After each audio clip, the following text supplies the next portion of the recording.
I hate this so much, I hate this so much, I hate this so much, I hate this so much, I hate this so much, I hate this so much, I hate this so much. This is gonna be a loose and short video. I think this game is kind of incredible, but I have so many issues with it. I wouldn't care enough to make this if I thought this game was bad. I just think it could have been way better.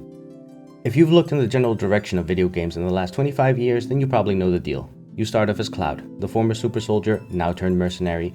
You're hired by Avalanche, a group of eco-terrorists / freedom fighters, to destroy a power plant owned by the evil corporation called Shinra. The first three characters to join your party are Barret X, the eco-preacher, Tifa, your childhood friend who joined Avalanche, and Aerith, the special girl that Shinra's after. Eventually, you fight half-alien god, half-science experiment Sephiroth to become the Goku of the universe as you try to save the planet. My history with FF7 isn't that of the diehard fan. I watched Advent Children once because Sephiroth looked cool. I don't remember a thing about it though. I then played the original on a PS1 emulator on my PC because I couldn't find a copy. Last year, I replayed the original up until Nibelheim thinking I might buy the new one. I didn't, and I won't give Square Enix a cent for this ride because I think they're being unreasonable with stretching the game out as much as they do. This is a cash grab that a team of very talented and dedicated people worked on to make it a good game, despite Nomura directing and Square sucking it dry like Shinra sucking Mako out of the planet.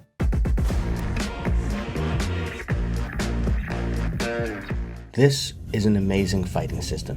This has set the bar higher. Everyone else, step up. There is so much depth here. I barely scratched the surface until I was about 25 hours into the game. I ran into a roadblock and looked up tips on battling and found advanced battle guides on YouTube. I was astonished by the depths that I have barely scratched up until then. The materia system alone has so much to offer. I had only used materia to give characters specific roles and used elemental materia to link an element to Cloud's weapons.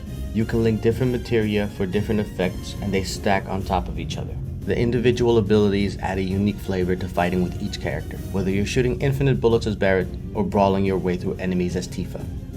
They each have several weapons and each weapon has a special skill that you unlock by using it enough times to do damage in a certain way. The game teaches you how to effectively use the weapons by rewarding you for doing so. That's good play conditioning. There's so much space for expression and creativity in how you want to fight. You can really feel the difference between loadouts and you really feel the impact of using a different strategy. That goes for every character. A few pet peeves about mechanics. Life sim stuff, not so great. It's not as good as Yakuza or Persona. The darts game is too easy and the dancing shouldn't have been in the main story but a mini game, and it feels out of place. The limited and predetermined ways of traversing through areas. Step on arrow and character will do action. You wait for animations a lot which slows travel down and sometimes it's just slow on purpose, like crawling through the air ducts. The only good thing about traversal is that at the end of side quests, you can fast travel back to the quest giver. Seriously, I wish Cloud had a jump button. In cutscenes he can easily leap 10 feet in the air, but in gameplay you cannot jump across a small gap unless the game wants you to. The game is 9/10 of the way to being an action RPG. Just make Dante proud and add a jump button. Finally, this is something that quite a few games do. They make you hold a button to trigger a switch, but then the animation is immediate. Have the handle move along while I hold the button, or make it a button press. You know what else is bad design? When you do a few side quests and then a character suggests moving the story along, so you go to the place that will trigger the next part of the story, for a menu to pop up and tell you if you continue you can't do the side quest anymore. Fuck that. I'm saving Tifa, we don't have time to be doing exercise in the local gym. This is a flagship game that came out in 2020. Of course it's beautiful. Some parts of the world design really caught my eye. The moment you get to Sector 7 and you see the slum, and then you see a sign that looks a little out of place in such a realistic world, but it instantly transports you back to the original Sector 7. There's the Sector 5 junkyard with all the tanks. Good piece of world building to show the history of war with Wutai. Good world building. Issues with the world. Chocobos on clothes. Everywhere. I get it, it's on brand, but it's repetitive as hell. By the way, they should remove the repeating dialogue in the open world. I don't need to hear the same character saying, "You're that merc, right?" 20 times. I don't like that there's no blood in this game. It kind of broke immersion for me because the game looks so realistic otherwise. I get it, Square wanted to have a lower PG rating to sell more units, but in my humble nitpicky opinion, they could have gone for characters that were a little bit more stylized if that was the case. Small complaint that I often hear aimed at the Yakuza series. But why is China the bad guy? Everything China coded in this game is bad.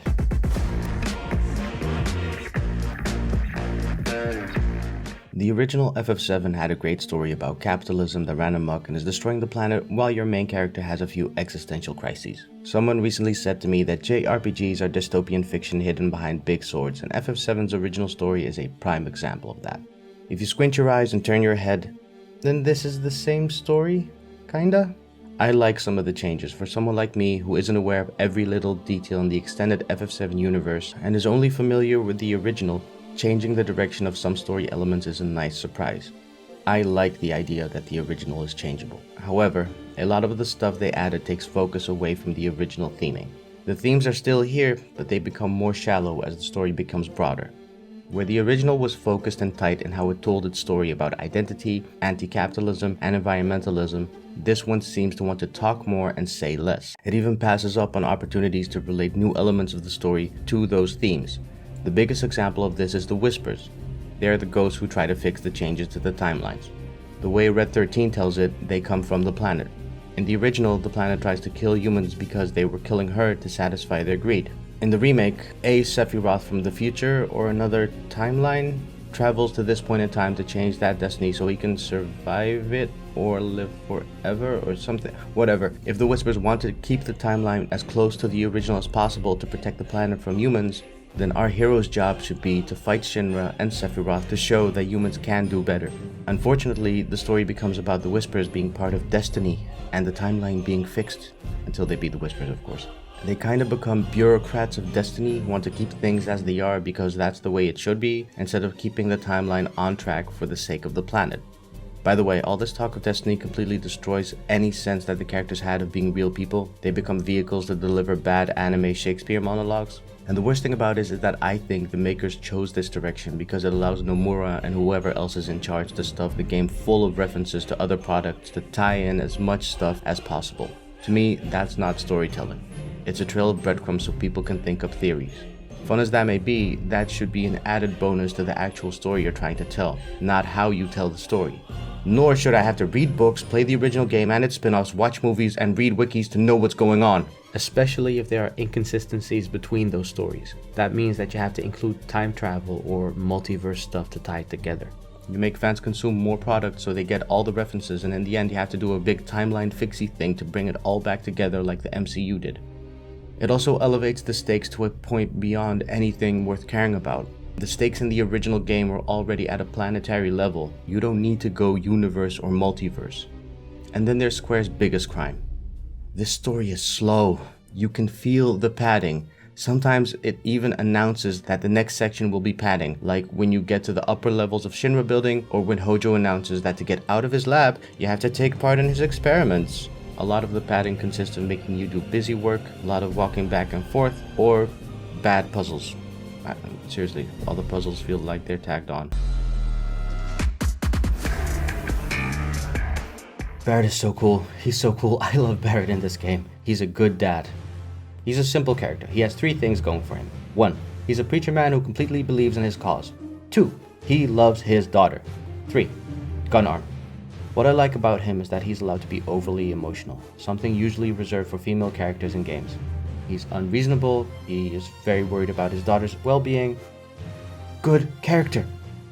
Cloud's okay. The game really captured Cloud's shitty attitude. He never grew up beyond the age of 15. Cloud? Is that you? Oh my god, that makeup! And that dress! Nailed it, I know, thank you. Moving on. I like most of how he's portrayed. The quips, the reluctance to take part in group activities, or the reluctance to even high-five. That all seems to be in character. Which brings me to the start of this video.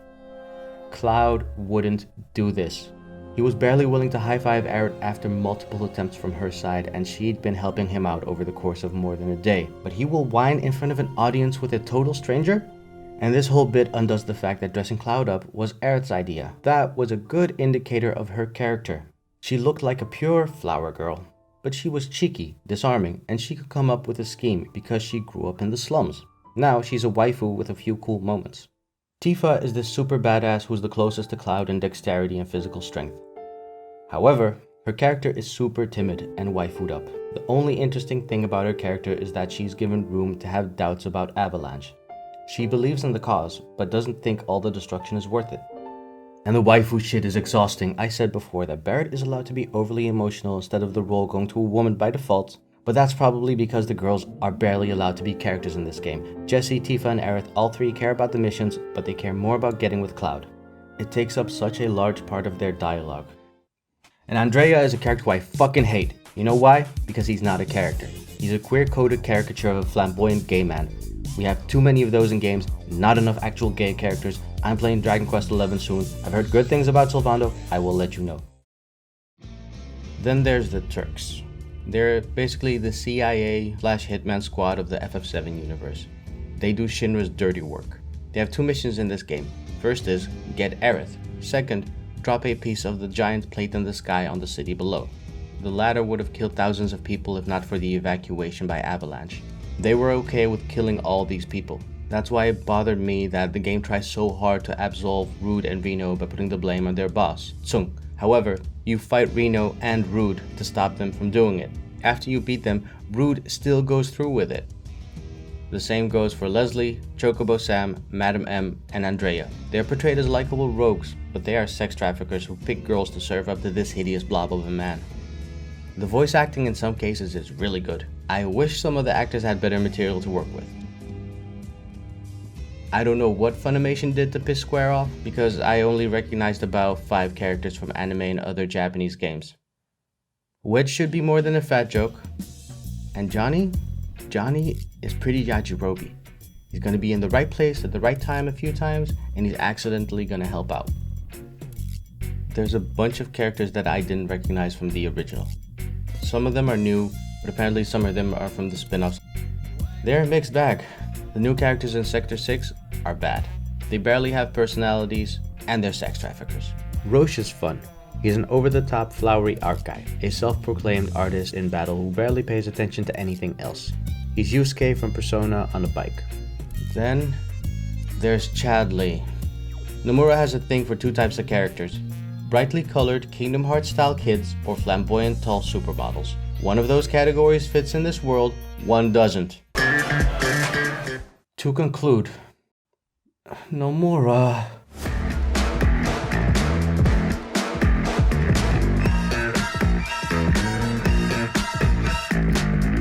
Guys, thanks for watching all the way through. I was working on a video that kept growing in skill, so I decided to take some time off and look at it with fresh eyes later. While I was working on that, I was playing Final Fantasy VII Remake, and I noticed that I had some strong opinions on it, so I made this instead. The good thing is, I feel like I can work on the next video in peace, and I also went back to the original Final Fantasy VII. Holy shit, that's a crazy game. As of recording, I'm around Midil. The amazing song you're hearing is Alex Moukala's funky rendition of One Winged Angel. Go check out their channel. They make amazing content about video game music. I also want to thank Moonfreckles again for making the art on the thumbnail. Please like and subscribe. I will do my best to get the next video up as soon as possible. Should be done somewhere this month.